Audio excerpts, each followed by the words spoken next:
आदाब नाजरीन, डीडी उर्दू के खास प्रोग्राम हेलो डॉक्टर में मैं आदित्य कुमार और मैं रतिका मेहरा आप सभी का इस्तकबाल करते हैं।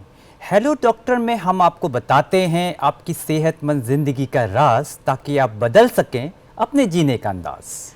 और जब भी सेहत की बात आती है तो ये बेहद ज़रूरी है कि हम अपने जिस्म के हर हिस्से का ख्याल रखें और इस बात का भी ख्याल रखें कि शायद ये हिस्सा आगे किसी के काम आ सके। और इसीलिए हर साल नेत्रदान पखवाड़ा यानी कि नेशनल आई डोनेशन फोर्टनाइट मनाया जाता है, जो कि 25 अगस्त से 8 सितंबर तक मनाया जाता है। इसका मकसद होता है कि आई डोनेशन से जुड़े जो भी मिथ्स हैं उसे दूर किया जा सके, साथ ही इससे जुड़ी बेदारी के बारे में लोगों को अवेयर किया जा सके। तहकीक बताती है कि हम अपनी एक आँख से जो है हम किसी एक से ज़्यादा लोगों को आँखों की रोशनी दे सकते हैं। तो ये बहुत ही एक अच्छी बात है और समझने वाली बात भी ये है कि अगर हम अपनी इस आँखों की अच्छे से देखभाल करें तो हमारे बाद इन आँखों से कोई और इस खूबसूरत दुनिया को देख सकता है।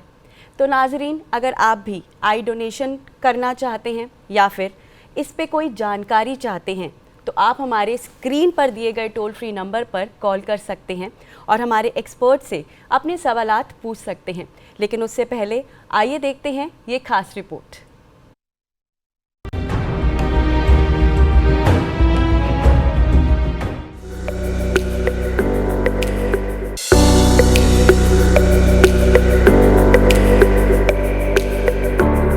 नाजरीन, कुदरत ने इंसान को मुख्तलिफ आज़ा से नवाजा है, जिनमें से हर एक की अपनी अहमियत और इफादियत है। हमारे हर एक उज़्व यानी ऑर्गन का सेहतमंद होना हमारी मजमूई सेहत का जामिन होता है। जिस तरह हमारे जिस्म में दिल, दिमाग, जिगर वगैरह की निहायत अहमियत है, उसी तरह हमारी आँखें भी कुदरत का अता किया हुआ नायाब तोहफा हैं। किसी भी इंसान के लिए आँखों की बीनाई इंतहाई खुसूसियत की हामिल होती है, जिससे उसकी जिंदगी में रंग नूर चार सू फैला होता है, जबकि आंखों की रोशनी से महरूम अफराद को जिंदगी बेरंग और रात दिन यकसां लगते हैं। हमारी आंखें कुदरत की वो नेमत हैं जिनकी कदर व कीमत का अंदाजा उन लोगों को देख कर लगाया जा सकता है जो इस नेमत से महरूम हैं। अगर आंखें सेहतमंद हों तो जिंदगी रोशन और न हो तो जिंदगी बेरंग सी महसूस होने लगती है। दुनिया की बेशुमार खूबसूरती और रंगीनी देखने के लिए हमें आँखों की ही जरूरत होती है। कुदरत की ये बेहतरीन नेमत अहम भी है और इंतहाई हसास भी। ये जिस्म का एक ऐसा उज़्व है जिसका अगर ख्याल न रखा जाए तो ये उम्र के साथ साथ कमजोर होने लगती हैं और मुख्तलिफ अमराज जन्म लेने लगते हैं। आँखें कुदरत की अता की हुई नेमत हैं, लेकिन हमारी लापरवाही से ये ज़हमत बन जाती हैं। इसी वजह से आँखों की हिफाजत को अहमियत दी गई है। इन्हें नुकसानदेह चीजों से बचाना जरूरी है। आँखों में दाखिल होने वाली किसी भी गंदगी, रेत, धूल, मिट्टी या किसी दीगर चीज को फौरन साफ करने की जरूरत है। इन्हें तेज धूप और तेज रोशनी से भी महफूज रखना चाहिए। कंप्यूटर पर ज्यादा देर तक काम करने वाले अफराद बीच बीच में वक्फा लिया करें। पढ़ने लिखने के लिए भी मुनासिब रोशनी का होना जरूरी है। आँखों की अच्छी सेहत के लिए विटामिन ए, विटामिन B2 और विटामिन C की वाफिर मकदार वाली ग़िज़ाएं जैसे गाजर, पालक वगैरह, इसके अलावा हरे पत्ते वाली सब्जियां और फल इस्तेमाल करने चाहिए। नाजरीन, इंसानी आज़ा की ये इनफरादियत है कि इनमें से ज्यादातर एक दूसरे को दिए जा सकते हैं, यानी अतिया या डोनेट किए जा सकते हैं, लेकिन ये काम हमें अपनी जिंदगी में ही करना होता है। इसी तरह हम अपनी आँखों का भी अतिया कर सकते हैं और ये बहुत अहम काम है। हम अपनी जिंदगी के किसी भी मरहले में यानी किसी भी उम्र में एक डोनर बन सकते हैं। मौत वाक़े होने के 6 घंटे तक आंखें अतिया की जा सकती हैं, लेकिन ये काम एक माहिर ही अंजाम दे सकता है। इसीलिए आई बैंक से किसी माहिर को ही इस काम के लिए बुलाना चाहिए। मौत के बाद आंखें डोनेट करने का अमल बहुत ही आसान है और इसमें ज्यादा वक्त भी नहीं लगता, मगर इस सिलसिले में अब भी बेदारी की काफी कमी है। इसीलिए 25 अगस्त से 8 सितंबर तक नेशनल आई डोनेशन फोर्टनाइट मनाया जाता है, जिसका मकसद आंखें डोनेट करने की अहमियत के बारे में लोगों को बताना और उन्हें अपनी आंखें अतिया करने के लिए उनकी हौसला अफजाई करना है। आइए इस मौके पर हम ये अहद करें कि हम अपनी आंखें अतिया करेंगे और मुताद्दिद नाबीना अफराद की मदद करेंगे ताकि वो भी हमारी आंखों से दुनिया की खूबसूरती को देख सकें।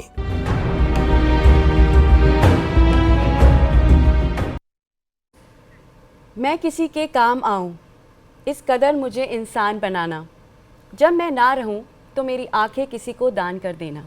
हेलो डॉक्टर में आज का हमारा मौजू है आई डोनेशन, और जिसमें हम जानेंगे कि आई डोनेशन क्यों करनी चाहिए, इसके क्या फ़ायदे होते हैं और किस तरह से हम अपनी आँखों का ख्याल रखें कि जब हम सोचें कि हमें इस आँखों को किसी को डोनेट करना है ताकि वो इस खूबसूरत ज़िंदगी को देख सके, तो ये ज़रूरी भी है ना कि हम अपनी आँखों का ख्याल अच्छे से रखें।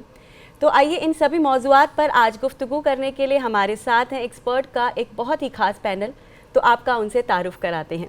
हमारे साथ है doctor Namrata Sharma, professor RP centre AIIMS Delhi से। आप honourable secretary eye bank association of India से भी हैं, आपका बहुत बहुत इस्तकबाल है।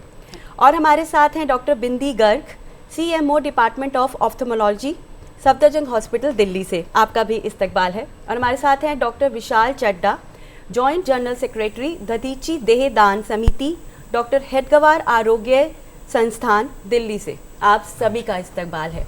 तो सबसे पहले डॉक्टर नम्रता, हम आपसे ये जानना चाहेंगे कि ये जो अवेयरनेस जो हो रही है, जिसमें आई डोनेशन फोर्टनाइट हम लोग जो ये कर रहे हैं, अवेयर कर रहे हैं लोगों को, तो इसकी अहमियत क्या है? इसकी अहमियत ये होती है कि हम एक अवेयरनेस या एक लोगों को बताना चाहते हैं, और ये पखवाड़ा जो मनाया जाता है या फोर्टनाइट मनाई जाती है, हर साल मनाई जाती है, ये बताने के लिए कि लोग, ये संदेश देने के लिए ताकि उन्हें वो याद रहे कि मरने के बाद वो अपनी आंखें प्लेज करें मरने के पहले, और मरने के बाद उनकी आंखें यूज़ की जा सकती हैं जी। और इसीलिए हम सभी लोगों को ये सूचना देना चाहते हैं और इसके बारे में अवेयर कराना चाहते हैं, ताकि जो एक आई डोनेशन का एक जो मैसेज है वो सभी लोगों के पास जाए। अच्छा मैम, आप आई बैंक एसोसिएशन ऑफ इंडिया की ऑनरेरी सेक्रेटरी भी हैं, बिसाइड्स आप उसकी आरपी सेंटर के प्रोफेसर तो हैं ही। तो आई बैंक एसोसिएशन ऑफ इंडिया का क्या रोल रहता है? ये जो आप फोर्टनाइट मना रहे हैं आई बैंक एसोसिएशन की तरफ से, पूरे देश में किस तरीके से आप इसको अवेयरनेस पैदा करने की कोशिश करते हैं?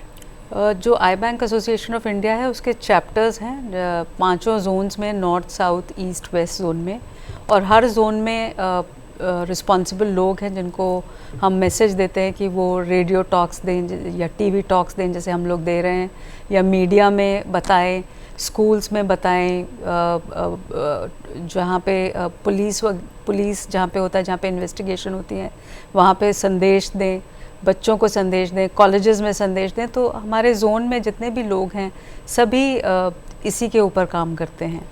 पेंटिंग कॉम्पिटिशन्स करते हैं, फ़ोटोग्राफी कंपटीशन करते हैं, ताकि ये अवेयरनेस बढ़े और ताकि हमारे पास मैसेजेस आएँ, संदेश आएँ, स्लोगन्स आएँ आई डोनेशन के लिए। सो डॉक्टर बिंदी, जैसे कि अभी हमने अपनी रिपोर्ट में भी देखा, कहा गया कि लोग जो है अभी इतने अवेयर नहीं हैं आई डोनेशन को लेके, तो ऐसा क्यों है कि लोग ज़्यादा से ज़्यादा आगे बढ़कर डोनेट नहीं करना चाहते आँखों को?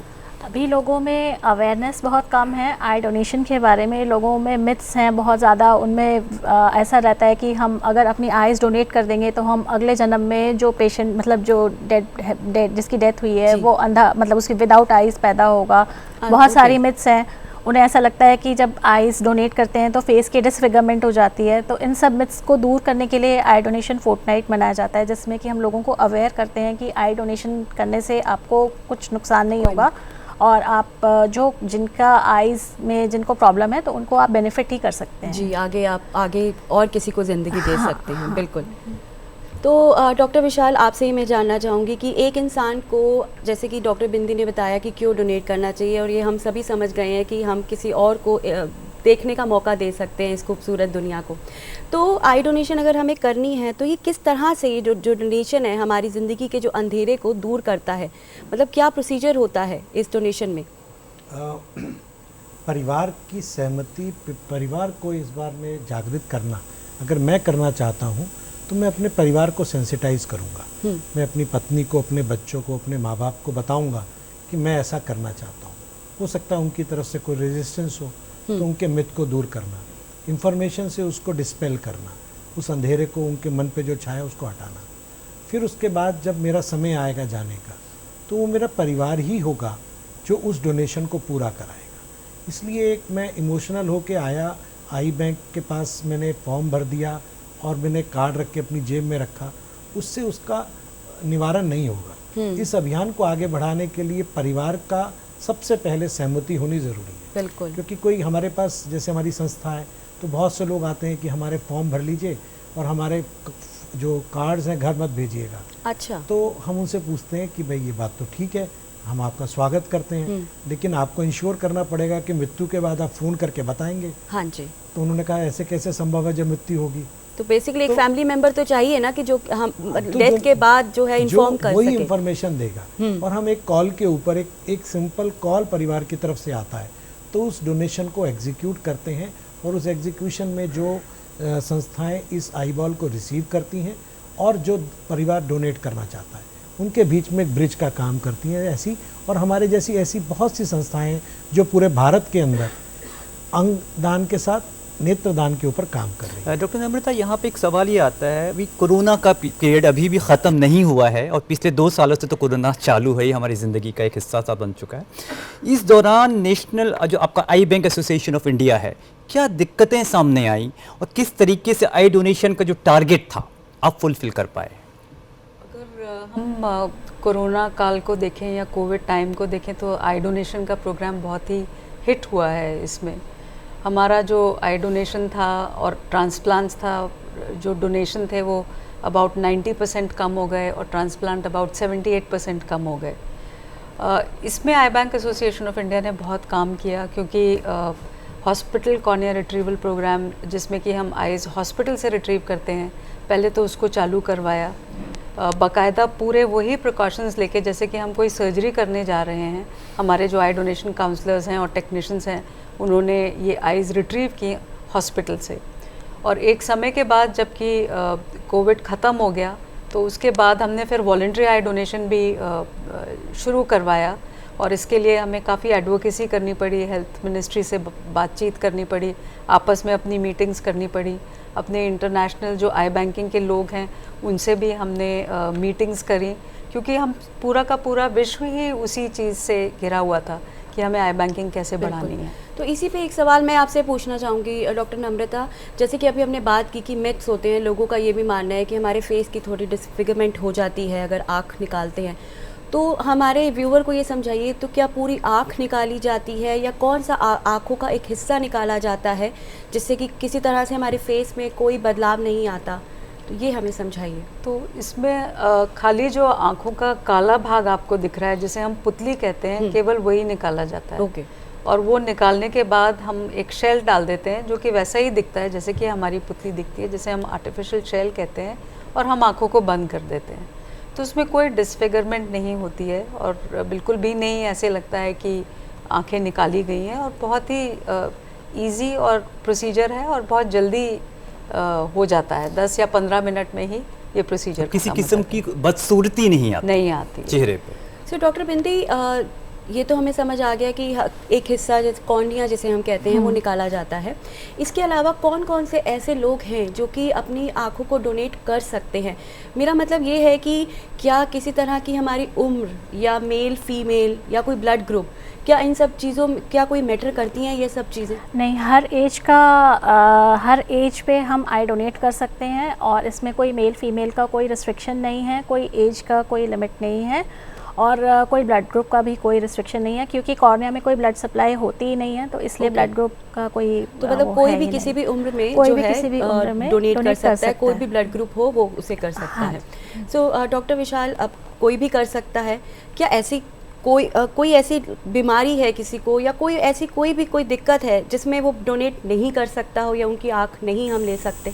जनरली कैंसर के केसेस जितने होते हैं उसमें उसको अवॉइड किया जाता है और HIV के केसेस में भी अवॉइड किया जाता है।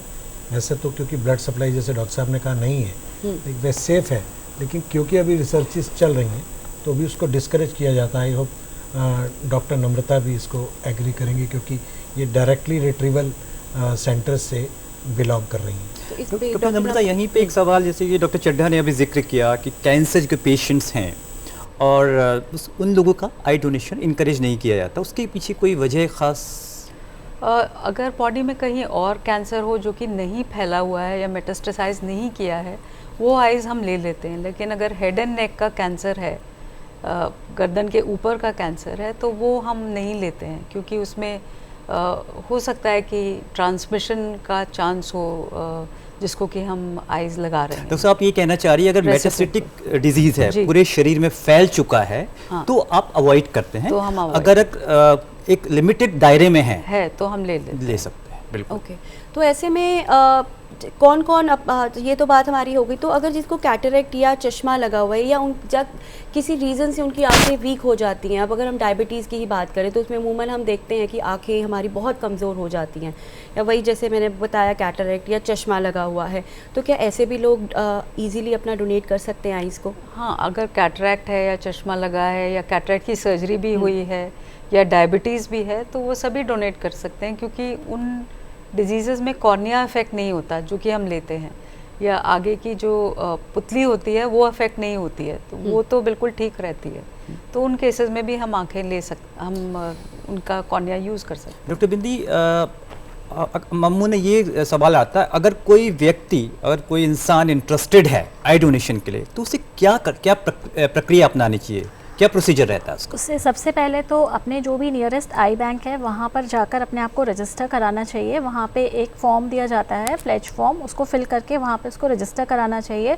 और दूसरा, अपने रिलेटिव्स को, जैसे सर ने बताया कि अपने रिलेटिव्स को इन्फॉर्म करके रखना चाहिए, जो भी आपके नियरेस्ट, जो भी आपके हैं, ताकि डेथ के बाद में वो नियरेस्ट आई बैंक को कांटेक्ट करके और आई डोनेट कर सकें। बिल्कुल, ये एक बहुत बड़ा इशू है। मिथ्स जो हैं, गलत धारणाएं हैं, इनको हटाना सोसाइटी से एक बहुत ही हरक्यूलियन टास्क हम इसको कह सकते हैं। तो डॉक्टर चड्ढा, आपका ऑर्गेनाइजेशन किस तरीके से जो मिथ्स हैं, गलत धारणाएं बन चुकी हैं लोगों के दिमाग में कि इससे उसका पुनर्जन्म खराब होगा, अमंग हिंदूज स्पेशली ये सोचा जाता है कि अगर हमारा पारिवारिक मित्र, हमारा फैमिली फ्रेंड चला जाता है बगैर आंखों के, तो वो अगले जन्म में भी बगैर आंखों के पैदा होगा। तो किस तरीके से, कितनी कठिनाई आपको आती है? कठिनाइयाँ अब कम होने लगी हैं। 25 साल पहले जब हमने शुरू किया था तो इस प्रकार की भावनाएं आज भी हैं, तब भी थी, लेकिन अब लोगों में इसकी जन चेतना बढ़ गई है। हम छोटे छोटे पार्क्स के अंदर, छोटे छोटे सोसाइटीज़ के अंदर, छोटे छोटे कैंप्स के अंदर लगाकर इसके प्रचार को करते हैं। फिर एक बड़ा उत्सव करते हैं जहाँ जिन लोगों ने प्लेज किया होता है उनके परिवार को बुलाते हैं।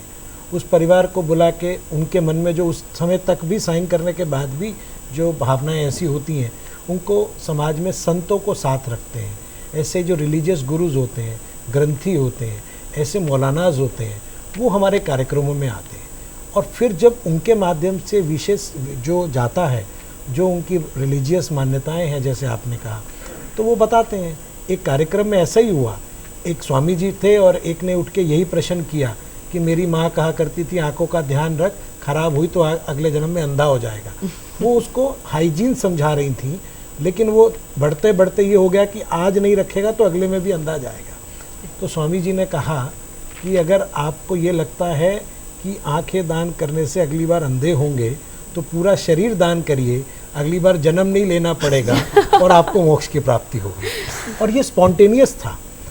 और आप यकीन करिए, जिस परिवार ने इस बात को नेत्र के लिए फॉर्म भरा था, उसने, उस परिवार ने हमसे दोबारा फॉर्म को अपडेट किया और पूरी बॉडी को मेडिकल कॉलेज में रिसर्च के लिए भरा।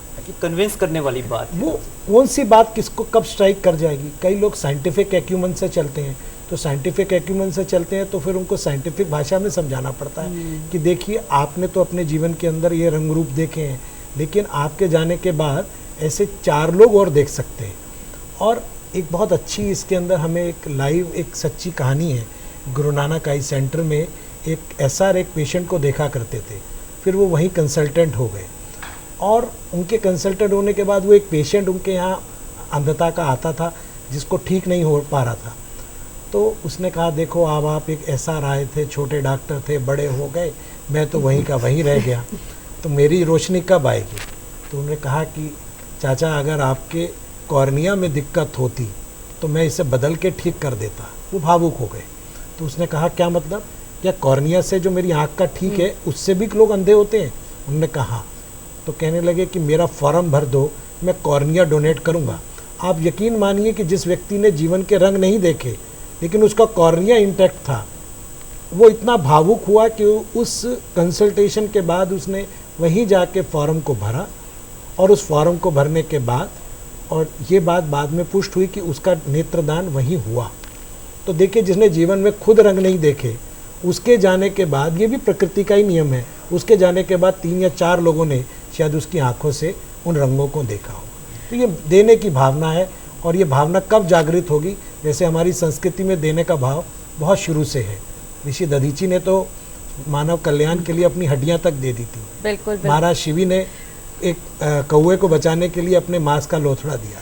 तो बिल्कुल जैसे कि हमारे माहिरीन ने बताया इस वक्त हमें कि तरीका कोई भी हो समझाने का, बस ये समझना ज़रूरी है कि हमें अपनी आँखों को डोनेट करना ज़रूरी है।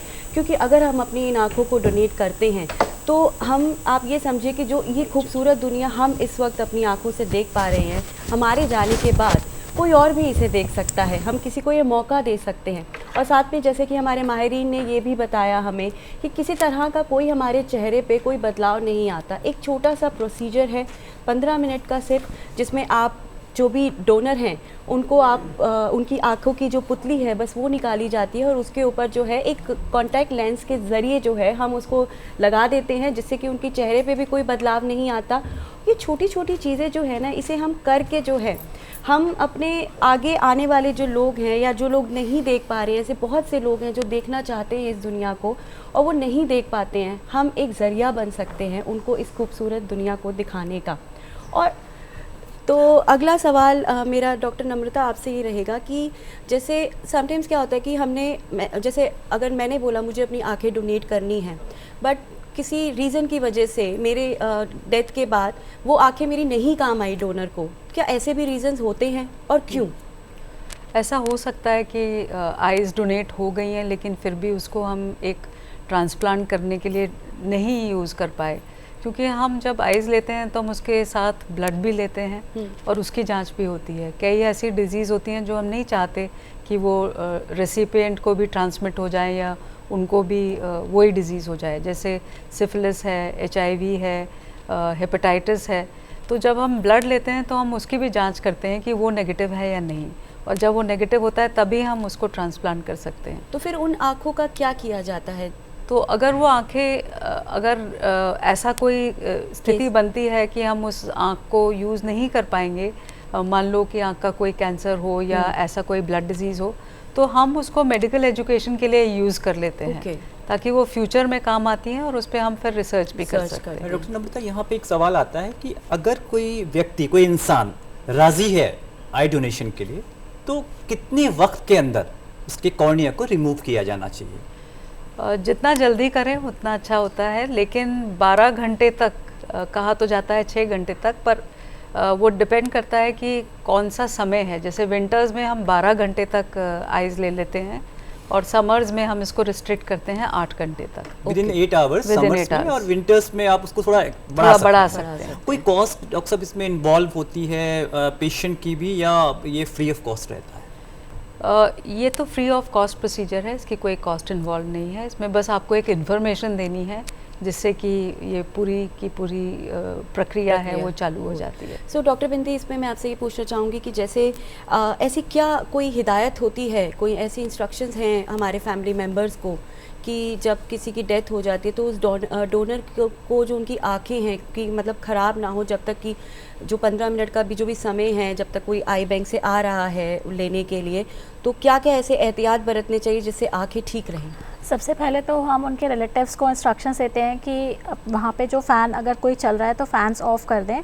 आइज़ जो डिसीज़ की आइज़ को क्लोज़ करके मॉइस्ट कॉटन से कवर कर दें और हेड एंड को एलिवेट करके रख दें, ताकि उससे आइज़ जो हैं वो सूखे नहीं और जितनी जल्दी कॉर्निया रिट्रीवल की जो टीम है वो आके उसको फिर कलेक्ट कर। अच्छा डॉक्टर साहब, सपोज़ ये एहतियात किसी वजह से अगर परिवार पढ़ा लिखा नहीं है, नहीं समझ पा रहा है, सपोज उसने फॉलो नहीं किए ये इंस्ट्रक्शंस, तो क्या वो आई फिर यूजेबल नहीं रहेगी? नहीं, ऐसा नहीं होता है कि यूजेबल नहीं रहती है, वो तो डिपेंड करता है। मतलब मोस्टली वो है कि हम बेस्ट ऑफ ऑप्टिमल कंडीशंस हम सोचते हैं कि ऑप्टिमल कंडीशंस मिलनी चाहिए, बाकी ऐसा नहीं है कि वो यूजेबल नहीं इसके है। बावजूद भी आप ले सकते हैं। हाँ, हाँ। तो ऐसा क्या मतलब क्या रीज़न रहता है जो हम कहते हैं कि आंखों को मॉइस्ट करना चाहिए या उसमें पंखे की हवा नहीं लगनी चाहिए? ताकि क्या होता है कि डेथ के बाद में आईज जो है अगर ओपन रह जाएंगी तो फिर वो सूख जाएंगी और अच्छा। उससे फिर वो उनकी जो है क्वालिटी ख़राब हो जाएगी। ओके, तो इसलिए बिल्कुल वैलिड है हाँ, ये रीज़न। हाँ। बिल्कुल। सो डॉक्टर विशाल, क्या जब ये डोनर जो डोनेट करना आइज़ डोनेट करेगा, क्या उसको हॉस्पिटल ले जाना ज़रूरी है अगर डेथ उनकी घर पर हुई है, या फिर घर पर ही आकर किस तरह से मतलब इन्फॉर्म किया जाए बैंक को कि देखिए, परिवार की तरफ से सूचना आती है या परिवार सीधा आई बैंक को कॉल करता है, कोऑर्डिनेट करता है। जब टीम वहाँ से चलती है तो वो बताते हैं कि हम आधा घंटा 1 घंटे में पहुँचेंगे, और जैसे डॉक्टर बिंदी ने बताया वो सब एहतियात वो टीम बताती है परिवार को, मैं उसकी पुनरावृत्ति नहीं कर रहा। उसके बाद जब टीम पहुँचती है तो वही कमरे के अंदर घर से ही इसको रिट्रीव किया जाता है। इसमें अस्पताल या किसी आगे हॉस्पिटल में या और किसी क्लिनिक में ले जाने की आवश्यकता नहीं है। कमरे में एक एकांत स्थान पे ही उसमें समय कुछ परिवारजनों को बाहर भेज दिया जाता है, और एक पर्दे की ओढ़ के अंदर ये 15 से 20 मिनट के अंदर एक हाईली ट्रेंड टेक्नीशियंस होते हैं इस काम के लिए, वो अपने औजारों से छोटे से होते हैं, जैसे डॉक्टर साहब नम्रता ने बताया कि सिर्फ कॉर्निया को उसमें से निकालते हैं, आई बॉल वहीं रहता है, और उस कॉर्निया के रिप्लेस करके वो एक कांच का या उस तरह का एक लगा देते हैं डमी, जिससे कि वो डिसफिगरमेंट नहीं होती, और उसके बाद एक सर्टिफिकेट देते हैं कि हमने ये आई को रिट्रीव किया है, और समाज जो है आपके लिए इसके लिए कृतज्ञता देता है। और वो एक सर्टिफिकेट जो होता है परिवार के लिए बड़ा मान का विषय होता है। फिर वो उसको रखते हैं और अपने ड्राइंग रूम में या अपनी दुकान पे, तो उनको एक एहसास होता है कि हमारे पिताजी या माताजी या परिजन जो थे वो गए तो सही, लेकिन व्यर्थ नहीं गया उनका जीवन। और सोसाइटी के लिए योगदान का भी एहसास योगदान का होता भी, और आगे किसी को प्रेरणा भी मिलती है। कोई पूछता है ये क्या है, तो हमारे पास जैसे केसेस आते हैं तो लोग कहते हैं कि अरे उस समय दुख था, आपने याद कराना था। तो हमें ऐसा ज़रूर करना चाहिए कि जब हमें पर किसी की डेथ की सूचना आए तो वहाँ जाके परिवार के एक व्यक्ति से बात करके क्या इनकी नेत्रदान के प्रयास करें, इतना ही कहना है। उस समय दुख की घड़ी में ये शायद संकल्प भूल जाते हैं। बिल्कुल। बहुत ऐसी घड़ियाँ कम होती हैं कि याद रहे, लेकिन मैंने देखा इसमें 95% का कन्वर्जन रेट है। मेरी एक बार डिस्पेंसरी की पोस्टिंग रेजिडेंशियल एरिया में थी जहाँ फ्लैट्स थे, तो 1-2 बार ऐसा हुआ शुरू में कि डेथ होती थी तो सर्टिफाई करने जाना पड़ता था। तो मैं जब जाता था, क्योंकि मैं संस्था से जुड़ा था, इसके लिए अवेयर था, तो मैं बताता था कि अब इनके प्राण नहीं रहे, तो एज ए डॉक्टर, सरकारी डॉक्टर, मुझे सर्टिफाई भी करना होता था। तो मैं उससे परिवार के किसी एक ऐसे जन को जो थोड़ा सा मुझे लगता था कि इससे बात की जा सकती है, उसको जाके जब मैं कहता था कि आप कहें तो मैं इनके नेत्रदान की व्यवस्था करूं, तो आप यकीन मानिए 95% केसेस में तुरंत मिलता था जवाब, डॉक्टर साहब करिए ना। और 2 बार तो ऐसा हुआ कि मैं डिस्पेंसरी में आ गया, उस समय मना किया, 15-20 मिनट के बाद परिवार से आया कि डॉक्टर साहब जो आपने कहा था उस समय नहीं माने, माँ कह रही है कराइए। बिल्कुल। तो इतना कहना हमारी एक दायित्व है, सामाजिक दायित्व है। बेसिकली समझाने वाली बात है कि किस तरह से हम गाइडेंस दें, किस तरह से हम काउंसलिंग करें इस चीज़ को लेके, सो दैट जैसे कि ये रेट कम हो रहे हैं तो ये और बढ़ना शुरू हो जाएं। इसी पे एक ईमेल है हमारे पास आया हुआ है, इनका नाम शुभम है और इनकी उम्र है 20 साल, और इनका ये सवाल है कि मैं प्लेज लेना चाहता हूँ कि मुझे आई डोनेट करनी है, तो मैं क्या करूं, कहाँ जाऊं, क्या कोई नंबर है या कौन से आई बैंक में मैं बात कर सकता हूं, कैसे, मतलब क्या प्रोसीजर है कि मैं अपने आप को जो है रजिस्टर करवाऊं कि मुझे मेरे मरने के बाद आईज़ को डोनेट करना है। तो डॉक्टर नम्रता, आप क्या कहेंगी इस पे? तो अगर वो देख लें कि वो किस जगह लोकेटेड हैं, अगर वो दिल्ली के आसपास हैं या नॉर्थन इंडिया में हैं, तो वो कोई भी नियरेस्ट आई बैंक पे जा सकते हैं। इवन वेबसाइट पे ये प्लेज अवेलेबल है, और आपको एक QR कोड है, बस वही स्कैन करना है और ये प्लेज हो जाता है। उसके बाद अगर आप फॉर्म भर के दें, और नियरेस्ट अगर कोई नंबर ही चाहते हैं तो नेशनल आई बैंक का नंबर नोट कर सकते हैं, 26593060 नेशनल आई बैंक RP सेंटर एम्स का नंबर है। और मैं चाहूँगी डॉक्टर नम्रता आप एक बार ये नंबर फिर से रिपीट करें। 26593060 Okay. नेशनल आई बैंक आरपी सेंटर एम्स का नंबर है। टोल फ्री नंबर आप लोगों ने ऑलरेडी फ्लैश किया हुआ है, तो ये यूज़ भी कर सकते हैं। और वेबसाइट पे, एम्स की वेबसाइट पे भी ये प्लेज फॉर्म अवेलेबल है। Okay. उसको डाउनलोड करके ये अपना प्लेज जाहिर कर सकते हैं। तो जैसा कि डॉक्टर नम्रता ने बताया कि नेशनल आई बैंक का जो ये नंबर है, आप इसे एक बार फिर से नोट कर लें, 26593060। मैं एक बार नंबर फिर से रिपीट करूँगी, 26593060। आप इसे नोट कर लीजिए। और जैसा कि मैम ने बताया कि आप किसी भी हॉस्पिटल की वेबसाइट पे भी जाकर आप अपने आप को रजिस्टर करा सकते हैं। बहुत ही ईजी है, कॉल कीजिए या वेबसाइट पे जाकर ऑनलाइन किसी तरह से भी अपने आप को रजिस्टर बस करवाइए और इस मुहिम में अपना साथ ज़रूर दीजिए। इस बीच हमारे साथ एक कॉलर जुड़ चुके हैं, आइए उनका सवाल ले लेते हैं। आपका बहुत बहुत इस्तकबाल है। Hello hello. हाँ, अपना नाम बताइए। हेलो हेलो, अपना नाम बताइए, अपना सवाल पूछिए। डॉक्टर साहब आपको सुन रहे हैं, अपना सवाल पूछिए। हेलो, आप लाइन पे हैं, आप हमें सुन पा रहे हैं? लगता है हमारा हमसे कांटेक्ट टूट चुका है। डॉक्टर नम्रता, यहाँ पे एक सवाल ये उठता है कि अगर कोई व्यक्ति, अगर कोई परिवार में कोई व्यक्ति इच्छुक है, तो सपोज अर्ली चाइल्डहुड से, अर्ली मेरा मतलब है यंग एज से वो तैयार है आई डोनेशन के लिए, किस तरीके से अपने आँखों को वो तैयार करे आने वाले वक्त में आई डोनेशन के लिए, इसके लिए आप क्या सुझाव देना चाहेंगे? आई थिंक अपने लिए भी है, अपने लिए भी ये होता है कि हमें अपनी आँखों की सुरक्षा रखनी है। तो हमें बहुत ज़्यादा, जैसे कि हम बोलते हैं कि बहुत ज़्यादा कंप्यूटर पे नहीं होना चाहिए, या 20-20-20 का रूल फॉलो करना चाहिए कि हर 20 मिनट बाद आप एक 20 सेकंड का ब्रेक लें और थोड़ा दूर की तरफ देखें, 20 इंच दूर की तरफ देखें, ताकि आँखों को थोड़ा सा आराम मिले और ज़्यादा स्ट्रेन ना पड़े। आजकल तो मेन चीज़ वही है कि जो हम लोग डिजिटल एज में इतना ज़्यादा देखने लगे हैं। दूसरा, हमें आँखों को हमेशा साफ़ रखना है और स्वच्छ पानी से, प्रेफरेबली जो फ़िल्टर्ड पानी है या आरओ का पानी है, उससे अपने आँखों को आने वाले वक्त के लिए मैम, ताकि वो एक अच्छी आंखें हम वो कर सकें, डोनेट कर सकें। इसी बीच हमारे साथ एक कॉलर जुड़ गए, आइए उनका सवाल ले लेते हैं। हेलो। हेलो। हाँ जी, आपका बहुत बहुत इस्तकबाल है, अपना नाम बताइए। मेरा नाम प्रकाश है। हाँ, मैं दिल्ली से बोल रहा हूँ। जी जी, अपना सवाल पूछिए, डॉक्टर साहब आपको सुन रहे हैं। हाँ। मैडम से थी। बिल्कुल पूछिए। कि अगर किसी को कैटरैक्ट हो गया है और वो डिटेक्ट हो गया है, अच्छा, तो उसको कितने दिन के अंदर उसका ऑपरेशन करना चाहिए? डॉक्टर नम्रता मैम, आप क्या बताना चाहिए? तो कैटरैक्ट अगर है तो उसमें डिपेंड करता है कि वो क्या काम करते हैं। अगर कोई ऐसा काम है जो, अगर उनका काम चल रहा है, तो हम कैटरैक्ट को की सर्जरी थोड़ी देर बाद कर सकते हैं। लेकिन अगर उनका काम नहीं चल रहा है तो हमें कैटरैक्ट तुरंत करना चाहिए। हम इस चीज़ का आजकल बिल्कुल भी वेट नहीं करते हैं कि कैटरैक्ट अगर पूरा पक जाएगा, वाइट हो जाएगा या ब्लैक हो जाएगा, हम तभी करेंगे।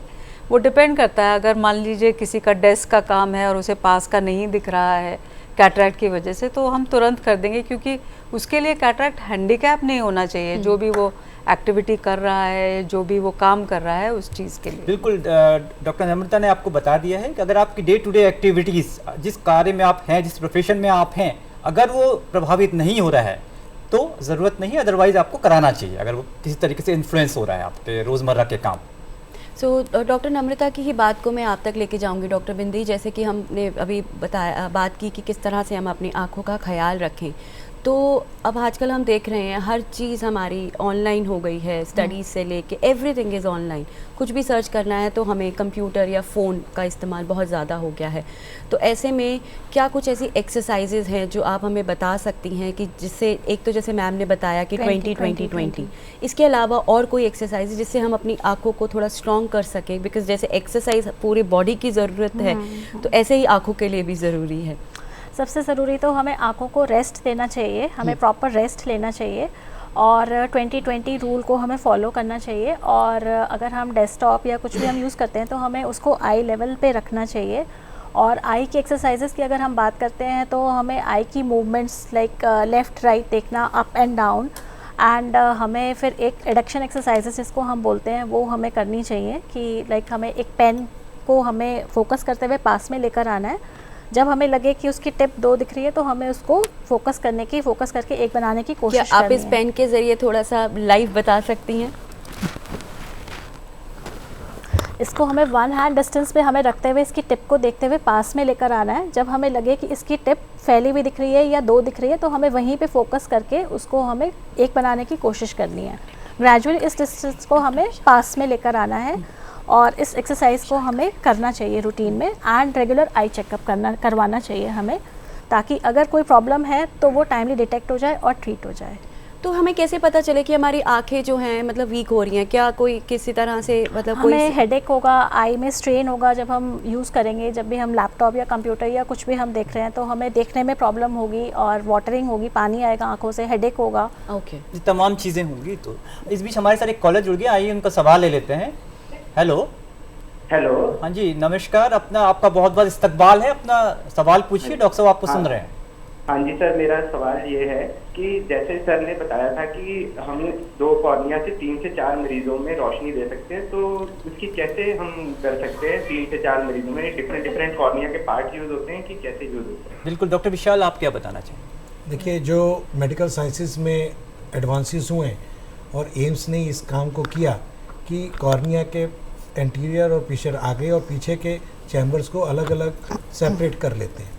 तो किन्हीं कॉर्नियाज़ में आगे की दिक्कत होती है, किन्हीं कॉर्नियाज़ में पोस्टीरियर पार्ट की दिक्कत होती है, तो उसकी पैचिंग कर दी जाती है। डॉक्टर नम्रता इसको, क्योंकि सर्जन है और इस तरह की सर्जरीज करती हैं, तो और अच्छे से बता सकते हैं। मैं तो एक समाज सेवा में और समाज में इस चेतना को जगाने के लिए जो रिसर्च पेपर्स हैं उनके माध्यम से ये चेतना आगे ले जाता हूं। डॉक्टर नम्रता, इसी चीज़ में आप क्या ऐड करना चाहेंगे, क्योंकि ना केवल आप आई बैंक एसोसिएशन से भी जुड़ी हैं, बल्कि एम्स की भी एक जानी मानी प्रोफेसर ऑफ आई हैं। उसमें ऐसे होता है कि हमारे कॉर्निया में 5 लेयर्स हैं या 6 लेयर्स हैं, तो हमें ज़रूरी नहीं है कि पूरा का पूरा कॉर्निया रिप्लेस करना है। हम इसको बोलते हैं layer by layer replacement surgery.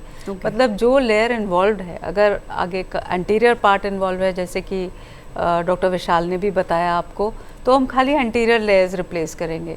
अगर पीछे वाला भाग इन्वॉल्व है तो हम एंटीरियर वाला छोड़ देंगे बिल्कुल वैसे के वैसे ही। पेशेंट का अपना एंटीरियर वाला पार्ट रहेगा, बस पीछे की एक झिल्ली या 10 माइक्रोन की एक लेयर वो रिप्लेस हो जाएगी। तो आजकल तो ये इतना आगे बढ़ चुका है कि सुचरलेस हम इसे बोलते हैं, कॉर्नियल ट्रांसप्लांटेशन सर्जरी, जिसमें हम सिर्फ ग्लू लगाते हैं, पता भी नहीं लगता कि कॉर्निया ट्रांसप्लांट भी किया गया है या नहीं। तो बड़ा आसान सा तरीका है। हाँ, तो क्या ऐसे लेज़र ऑपरेशन मानते हैं या वो कुछ और रहता है? नहीं, लेज़र सर्जरी तो कुछ और है, पर लेज़र से भी कॉर्निया को डिसेक्ट किया जा सकता है। और जो बीच वाला पार्ट होता है उसमें कुछ लोगों को स्टेम सेल डेफिशिएंसी होती है, तो बीच वाला पार्ट हम उस चीज़ के लिए यूज़ कर लेते हैं। तो ऐसा भी रहता है कि जो लेज़र सर्जरी की जो बात हो रही है उस पर किसी तरह की कोई उम्र का भी रहता है कि किस उम्र के बाद हम लेज़र सर्जरी नहीं करवा सकते? नहीं, उसमें उम्र का बिल्कुल भी नहीं रहता है, उसमें बस कॉर्निया क्लियर होना चाहिए। अगर क्लियर है तो हम वो कर सकते हैं। डॉक्टर साहब, यहीं पे एक बड़ा आम सा सवाल है कि ड्राई आइज की प्रॉब्लम बहुत कॉमन है। ड्राई आइज के बारे में आप थोड़ा बताना चाहेंगे, क्योंकि आई डोनेशन में भी क्या ड्राई आइज का होना आगे चल के आई डोनेशन में कोई खलल पैदा कर सकता है? आई डोनेशन में तो खलल नहीं पैदा करेगा, लेकिन जो रेसिपिएंट्स हैं उनमें ड्राई आई नहीं होनी चाहिए, क्योंकि अगर उनका अपना कॉर्निया जो है वो ड्राई है, अगर और ड्राइनेस की वजह से कई बार कॉर्निया इतना ख़राब हो जाता है कि हमें कॉर्निया ट्रांसप्लांट करना पड़ता है, तो जो उनका अपना कॉर्निया नहीं झेल पाया वो फिर दूसरे का कॉर्निया भी नहीं झेल पाएगा। रेसिपिएंट हैं उनमें नहीं होना, उनमें ड्राइनेस नहीं होनी तो चाहिए। ये जैसे कि आपने बताया रेसिपिएंट की जो बात की डॉक्टर नम्रता ने, डॉक्टर बिंदी, जैसे कि एक डोनर जो है वो सारे के सारे एहतियात बरतता है, तो क्या जो ये रेसिपिएंट है उसको भी कोई मतलब ठीक है वो नहीं देख सकता है, लेकिन उसके बावजूद भी क्या उसको कुछ ऐसे प्रिकॉशंस हैं जो उसको लेने चाहिए, क्योंकि उसे पता है कि उसकी किसी की आँख उसे मिलने वाली है? अगर ऐसा है कि जो मतलब टेंटेटिव रेसिपिएंट है तो उसको ड्राइनेस नहीं होनी चाहिए, उसको वायरल इन्फेक्शंस भी नहीं होने चाहिए आइज़ में, क्योंकि अगर वायरल इन्फेक्शन रहेगा तो जो उसका जो कॉर्निया जो हम ट्रांसप्लांट करेंगे तो उसमें रिजेक्शन के चांसेस और री इन्फेक्शन वायरल उसका वो रहेगा, और उसको रेगुलर आई चेकअप अपना कराते रहना चाहिए। अब क्या मैसेज देना चाहेंगे डॉक्टर विशाल? इसी लगभग 7 से 8 लोगों को ऐसी प्रक्रिया है कि जब कॉर्निया रिसीव होता है आई बैंक में जहाँ से ट्रांसप्लांट होना है, तो उसमें 7 से 8 लोगों को बुलाया जाता है। अच्छा। उस समय उनकी हेल्थ को देखा जाता है, ओके। उनके इन्फेक्शन के स्टेटस को देखा जाता है। उसमें से जो मोस्ट ऑप्टिमल पेशेंट होता है, एलिजिबल होता है, जिसने अपने स्वास्थ्य का पूरा ध्यान किया है, उसको वो ट्रांसप्लांट मिलता है।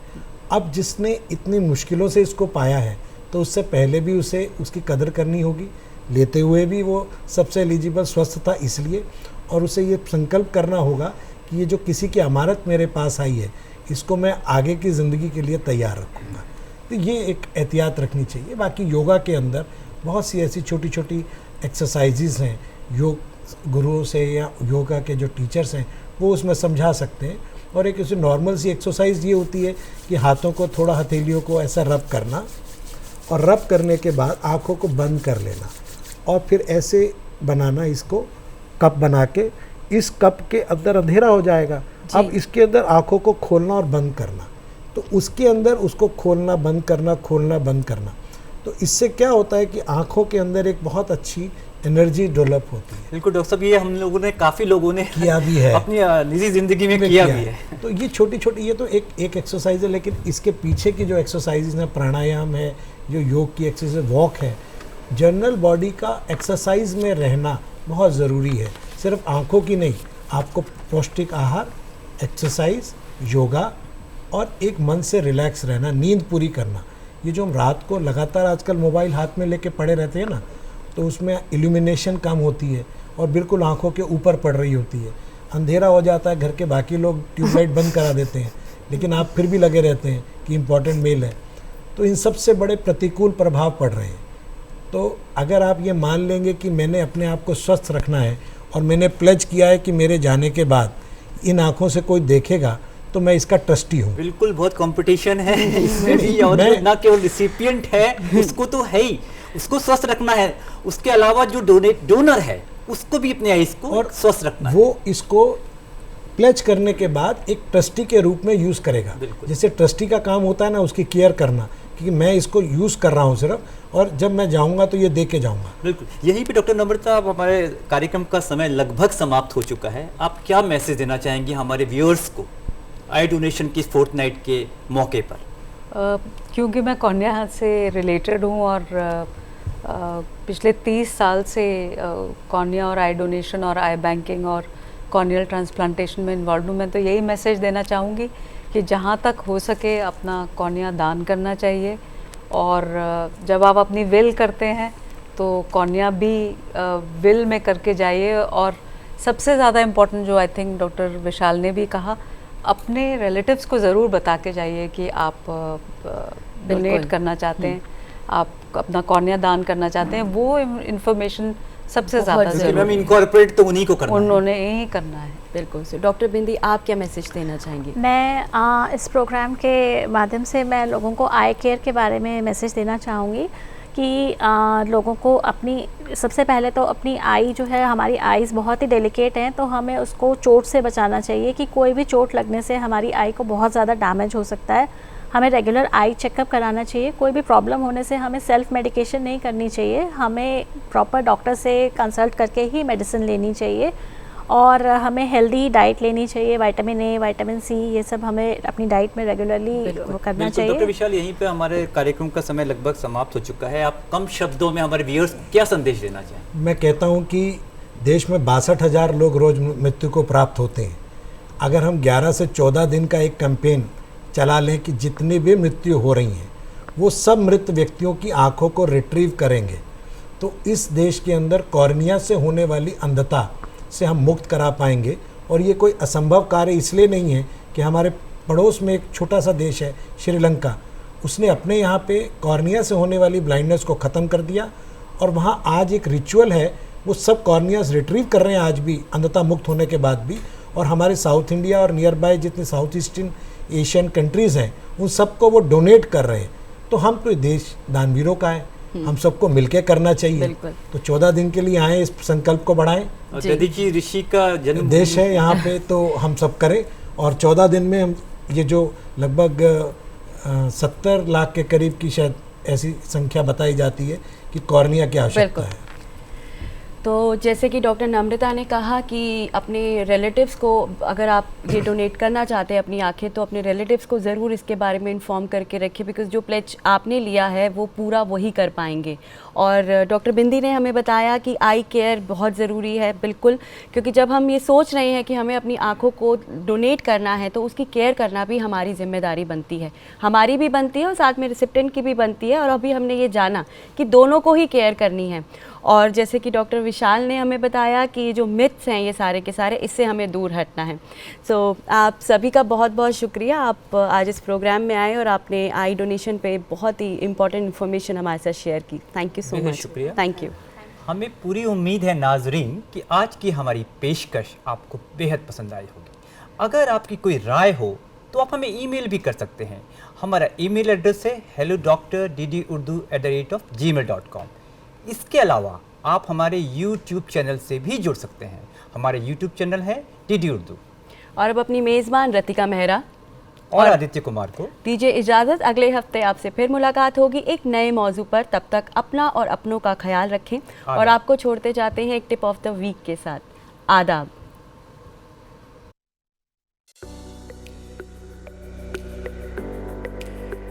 आँखें कुदरत का अता किया हुआ नायाब तोहफा हैं। दुनिया की खूबसूरती और रंगीनी देखने के लिए हमें आँखों की ही जरूरत होती है, इसलिए इनका ख्याल रखना जरूरी है। हमें अपनी आँखों की धूल मिट्टी, तेज रोशनी, तेज धूप से हिफाजत करनी चाहिए। कंप्यूटर पर देर तक काम करने वाले अफराद बीच बीच में वक्फा लिया करें।